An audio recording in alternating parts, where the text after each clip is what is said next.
Hola a todos, esto es Fundamentos Anatomofisiológicos 1. Continuamos con el estudio de los músculos del tronco. En este apartado, en este video, vamos a ver específicamente la musculatura del tórax y el abdomen.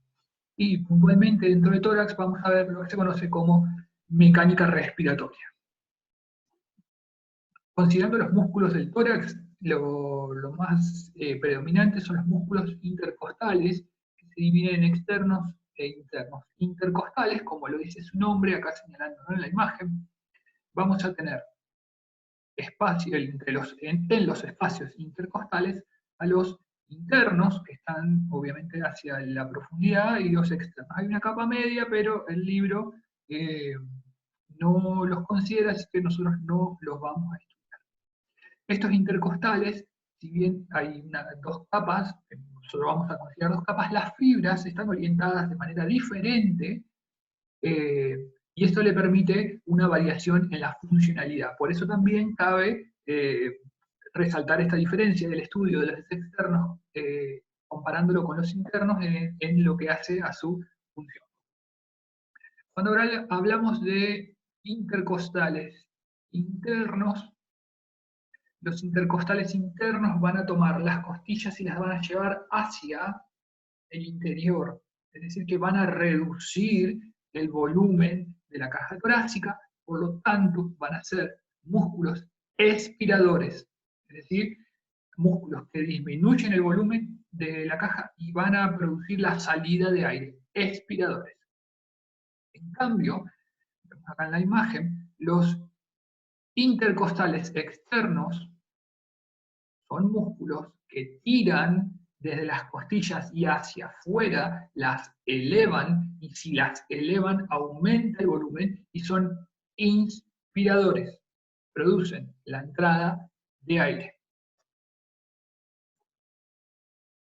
Vamos a tener otros músculos denominados también supracostales que no son, para nosotros en este apartado no vamos a entrar mucho en detalle, los mencionamos, fíjense la inserción en la transversa y la costilla inferior, que produce elevación de las costillas, por lo tanto es un inspirador, y el triangular del esternón, fíjense la disposición de las fibras, el esternón queda fijo y va a traccionar las costillas hacia abajo, es decir, va a ser un expirador, va a disminuir el volumen. Con respecto a otro músculo importantísimo de tórax, que es el que coordina la mecánica respiratoria, el flujo de aire en la vía aérea, es el músculo diafragma. El músculo diafragma tiene una forma que es muy diferente a otros músculos que hemos estudiado. Esto es un músculo que tiene una disposición plana y que en realidad tiene una forma que va modificándose, que pasa de estar aplanado a estar en forma de cúpula o como si fuera un paracaídas. Y tiene toda su estructura muscular que se va insertando a la parte de las costillas, y el centro que vemos acá, la parte central, es tendinosa y se denomina centro frénico. ¿Sí? Sobre esta estructura están apoyados los pulmones, sobre esta parte superior, y al ascender y descender va generando el desplazamiento de los mismos, con la consecuencia en la compresión del pulmón cuando asciende y cuando desciende la expansión. ¿Qué vemos acá? El diafragma, cuando se contrae, cuando está relajado, tiene esta posición a modo de paracaídas. Cuando el diafragma se contrae, desciende y se aplana. Diafragma relajado, en forma de paracaídas, no lo estoy representando bien, pero es más o menos para que se den una idea, y diafragma contraído, diafragma aplanado. La imagen que se ve acá habla de un diafragma contraído. Cuando está en esta posición, la caja torácica tiene un volumen, pero cuando el diafragma se contrae y desciende, aumenta el volumen. De estar a esta altura a estar a esta altura, el volumen aumenta. Esto es cuando está contraído. Cuando el diafragma está relajado, el diafragma asciende. y este ascenso genera una disminución del volumen torácico. Cuando aumenta el volumen de la caja torácica, se expande el pulmón. Cuando asciende, cuando se relaja el diafragma y asciende, el volumen disminuye, generando una especie de compresión de los pulmones. Lo vamos a ver en detalle en mecánica respiratoria. Este músculo es el principal inspirador de todos los que vamos a mencionar.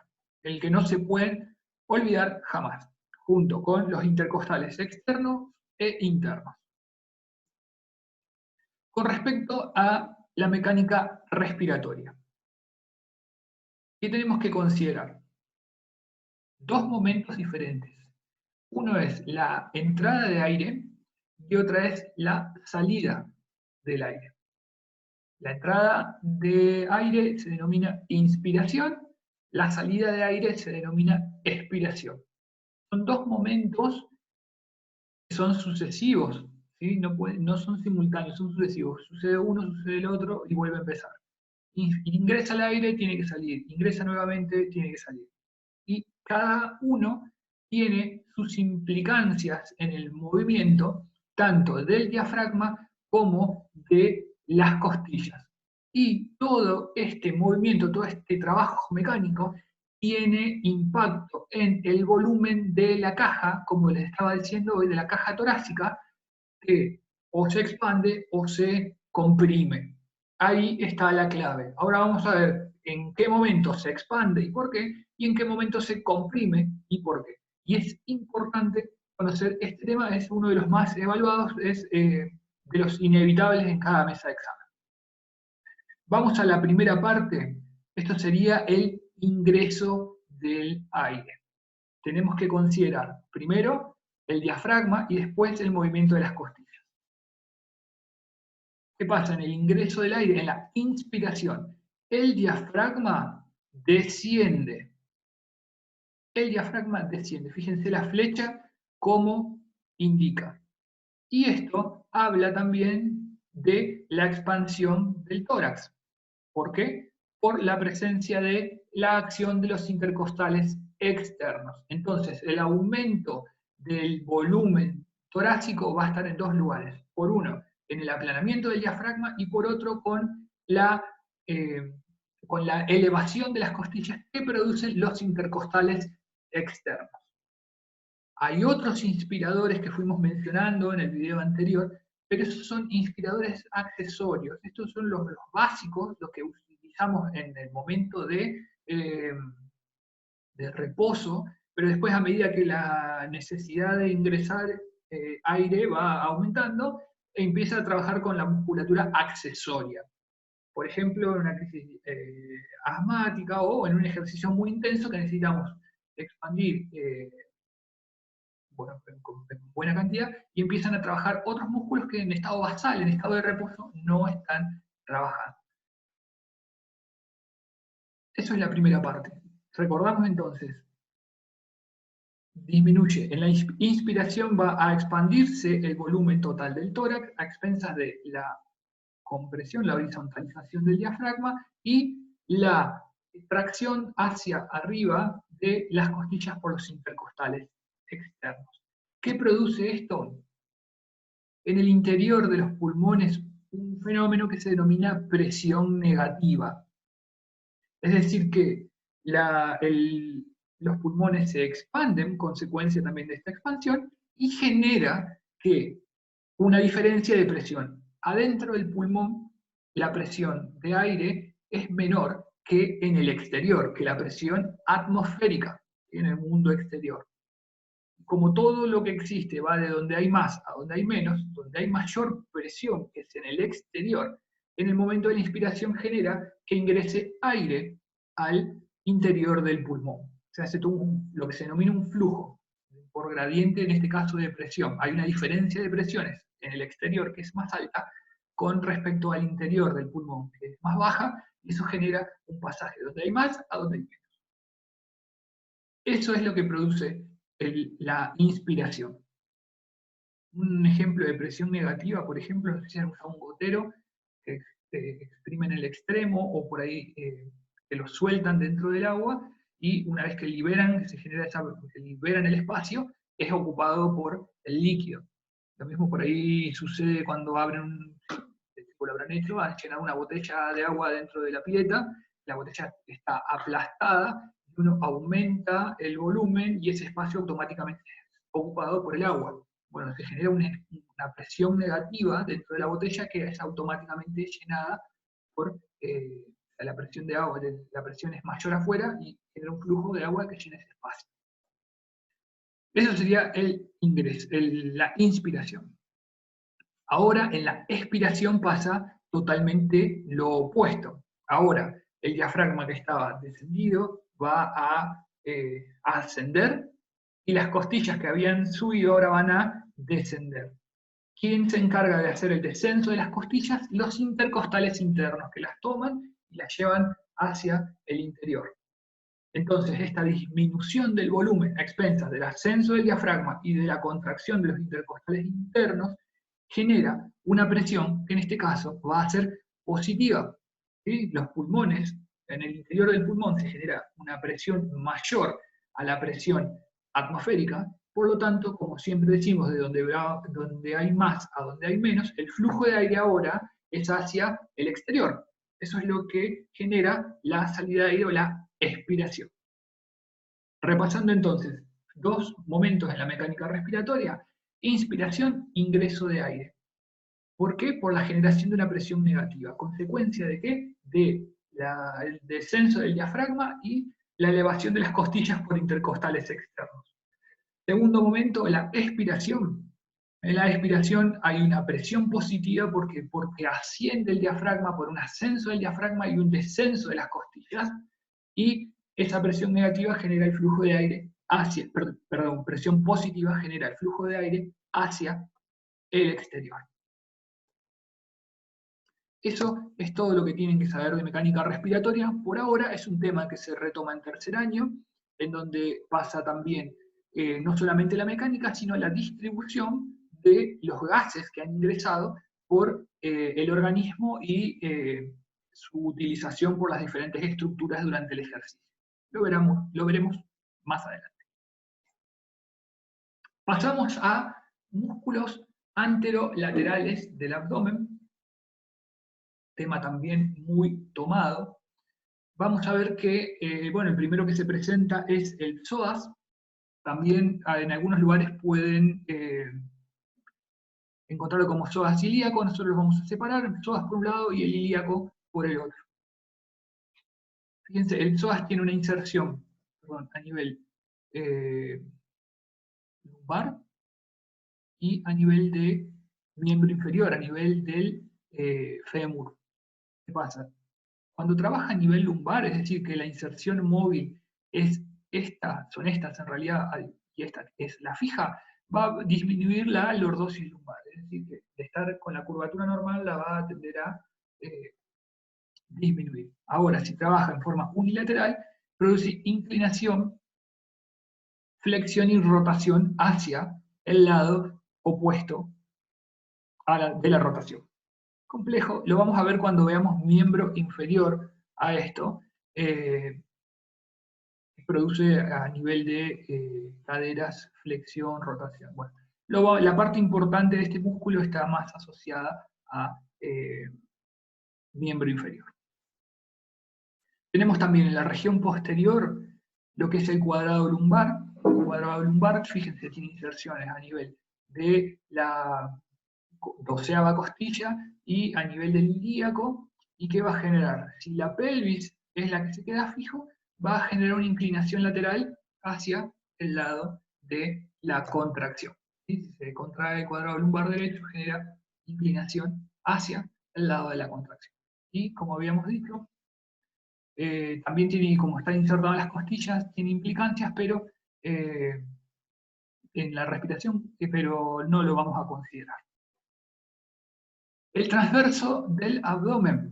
¿Sí? Acá empieza a aparecer una gran confusión entre transversos, oblicuos, rectos. Fíjense que todos los nombres hablan sobre la orientación de las fibras. Y Eso nos va a dar una idea de el movimiento que produce sobre en este caso, abdomen.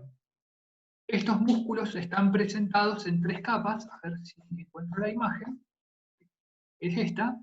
Hay una capa que es superficial, una capa que es intermedia y hay una capa que es bien profunda. Vamos a ir desde lo profundo hacia la superficie.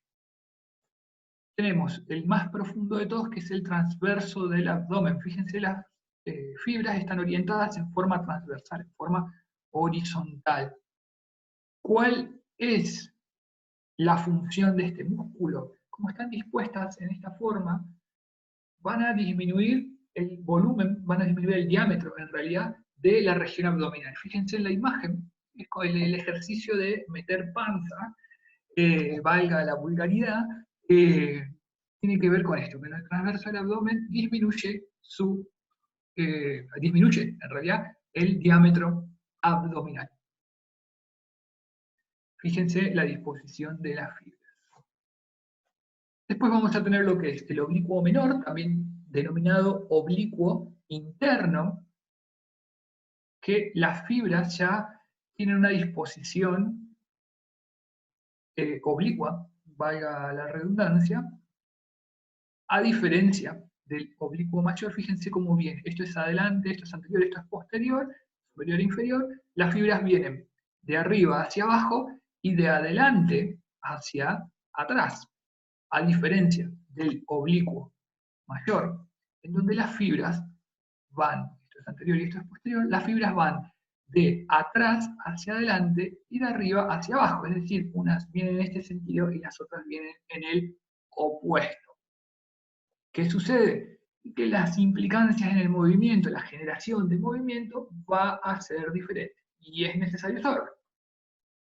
El oblicuo menor, si actúa de los dos lados, va a generar flexión del tronco. Tanto el oblicuo mayor como el oblicuo menor sucede exactamente lo mismo. Ahora, si actúa de un solo lado, produce inclinación lateral y rotación del tronco hacia el lado de la contracción. Es decir, va a generar la inclinación lateral y la rotación hacia el mismo lado. ¿Sí? Supongamos que se está contrayendo el lado derecho, inclina y rota hacia el mismo lado de la contracción. Son todos homolaterales. Ahora, en el oblicuo mayor, sucede lo contrario. Fíjense en la imagen. La inclinación es hacia el lado de la contracción, pero la rotación es en sentido opuesto.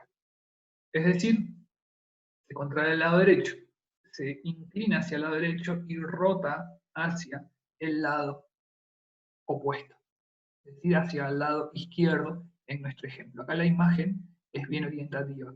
En el oblicuo menor, inclina y rotan hacia el mismo lado. Estaría acá el músculo. Ahora, en el oblicuo mayor, inclina en un sentido y rota en el opuesto. Y si actúan de los dos lados, produce flexión del tronco. Por último, el recto mayor anterior del abdomen, las fibras están paralelas al plano sagital, tienen una disposición bien verticalizada, podemos decir, y que lo que van a producir es flexión del tronco, pura y exclusivamente una flexión del tronco. Vamos a aclarar algunos conceptos con respecto al recto del abdomen. Todo esto que se ve acá son vientres musculares separados por tendones. Es un músculo que se denomina poligástrico, es decir, que tiene varios vientres musculares. Y en el centro está lo que se denomina la línea alba. ¿Qué pasa? Estos vientres musculares, a medida que uno los va trabajando y que disminuye el panículo adiposo, la cantidad de grasa localizada abdominal, empiezan a notarse más. Y aparecen algunos inconvenientes que no siempre tienen esta simetría como la de la imagen. Es una pregunta muy frecuente. En algunas personas los vientres musculares tienen diferente tamaño e incluso diferente alineación. En realidad no están alineados. Esta es una pregunta muy frecuente. ¿Sí? Otra cosa importante, todo lo que sea el trabajo de musculatura abdominal, es decir, del core, implica no solamente ejercicios de flexión del tronco, sino que también hay que trabajar lo que son las rotaciones y la región también lumbar. Y acuérdense que el abdomen no es considerado la pared anterior, sino todo lo que esté por debajo del diafragma. Entonces es necesario considerar toda la musculatura que esté implicada en esa región. Una cosa es solamente pared anterior y todo el mundo asocia al recto del abdomen, pero hay otros músculos que también son importantes y que forman lo que es el core, lo que sería el centro del tronco, digamos, del centro de la ejercitación, es lo que queda fijo en todos los movimientos que son de cadena asimétrica abierta. Entonces es necesario que esté fortalecido para prevenir todo tipo de lesiones. Y es una de las claves para que los deportistas y la población en general se mantengan, o en realidad sirve para la prevención de lesiones y obviamente para el aumento del rendimiento. Bueno, nos vemos en el próximo video. Saludos.